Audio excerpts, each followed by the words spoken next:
On talking about persuasive speaking. So this is the first video. There will be about 3 of these, and they will give you a definite overview of what I expect for your persuasive speech. And I'll also talk a little bit about your upcoming assignments. So persuasive speaking, it's like informative, but this time with an opinion. So the basics of persuasive speaking are very, very similar to informative. However, I would actually say that most of the time when you engage in a speaking act, it doesn't necessarily have to be writing a speech.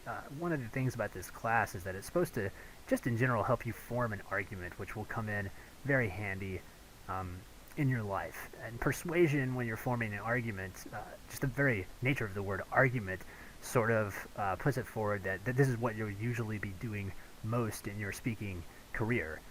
And by career, I just mean addressing people on a day-to-day basis. First of all, persuasion is not it is about converting, reinforcing, or challenging a separately held viewpoint, but on that note, this is not about bullying, and it mostly involves respectful, sort of reasoned arguments. So respect is very key in persuasion. That saying, you catch more flies with honey than you do with vinegar, really is useful to remember here. So persuasive speeches do have the same format as your informative speech, and I've started looking at those, and they're turning out really nice. If you have not done them yet, please remember that I am going to start looking at them this weekend. We've had sort of a rolling kind of submission because of the technical problems, and because these things are complex. I don't feel like it's fair to penalize you guys for just for having a little trouble with it. It's perfectly fine. It's less important to me that you get it done on some random date that I've assigned, and much more important that you get it done, simply because it is helpful. So if you haven't done it yet, please finish that one before you start on this one. Anyway, the informative speech, rather the same format. So you still need the IBC structure. You still need a good, strong, clear thesis. I've been harping on you guys to do this, right, to really write that thesis down, to focus on it, and to emphasize it over and over and over again in your speech. Some of you are picking that up. Some of you need a little more prompting, so I'm doing that in this video. You still need a thesis.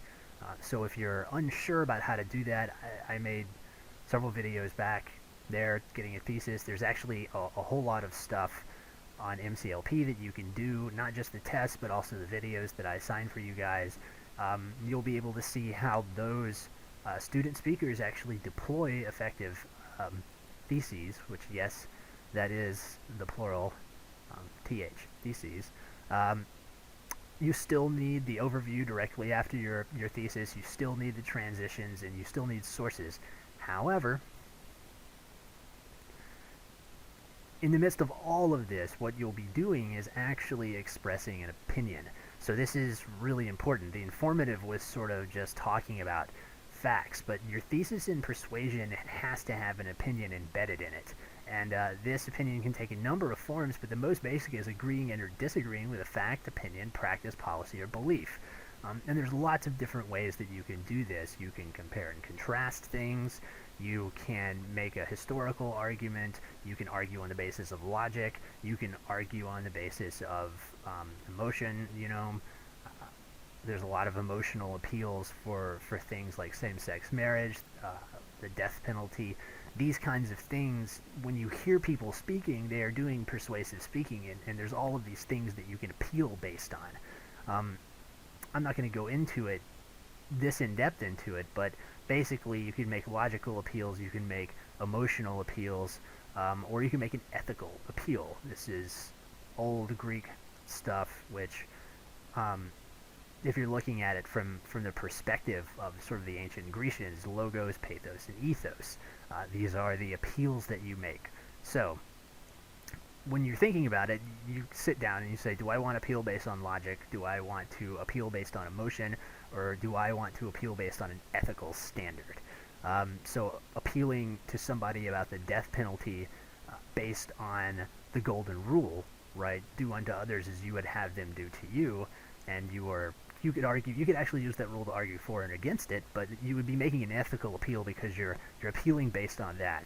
Um, you can make an ethical appeal that we should not keep orcas in these tiny little pools and then, throw popcorn at them with these trainers because they're sentient beings, and it's incorrect to treat a sentient being like that. That would be an ethical appeal. If you wanted to argue against keeping orcas, for example, from a logical appeal, then you would actually list, right, the things that happen to them in captivity. They're not good. Their dorsal fins collapse. Their teeth fall out. They clearly aren't very happy. There's psychological scarring, and then it becomes a danger to the trainer. That would be making a very logical appeal that this is dangerous. We should not have these dangerous predators, which are sentient, in pools with people, or even like other people around. They could go postal. That's a very logical appeal. Ethical appeal, we shouldn't be mistreating a sentient creature because it's cruel. That's ethics. And then emotional appeal, right, would be really sort of telling stories about the misery of these whales. And if you watch the documentary Blackfish, if you haven't seen it, it's an interesting documentary. It's, an hour long, and it actually, you can watch it when they're making the argument against these orcas. It goes through each appeal because it's a very persuasive video. So you're only going to have time for one, but if you had an hour and something to really just rag on something that you don't like or you do like. Also remember, persuasion doesn't have to be negative, it can be positive, but if you have that long, you can go through all three. But on this one, I would recommend pick one, and think about how you're doing it, right? So you can agree or disagree. Like I said, it can be positive or negative, and based on one of those appeals that you have to do, you really, really, really need to think about your thesis, not in terms of this is just the idea that I'm going to cover, but right, this is the idea that I want to argue for, and how can I phrase this in a way that won't make people angry? So the reason that you need to ask that question is because if you offend somebody or if they feel disrespected, they will shut down. That audience will shut down. So how can I phrase this in a way that won't make people angry? So the first goal of persuasion is identifying with your audience, even those that may not agree with you. So it's always best to start by sort of talking about your thesis, but also addressing those who might disagree with you as part of a conversation. Like, they're not lesser, they're not calling people stupid or saying that something's stupid or this is dumb. Those types of things, right, make people, you're not being very persuasive. It's what's known as preaching to the choir. The people who agree with you will go, yeah, that's really stupid. And the ones who don't, they'll be like, well, I don't like this person, so I'm not going to bother listening to them. You want to try to avoid that, because with persuasion, it's the people that don't agree with you that you want them listening to you the most. And the second is to make your audience see you as someone who is here to sort of discuss, not harangue, not preach, not do these sorts of things that we assume are negative. The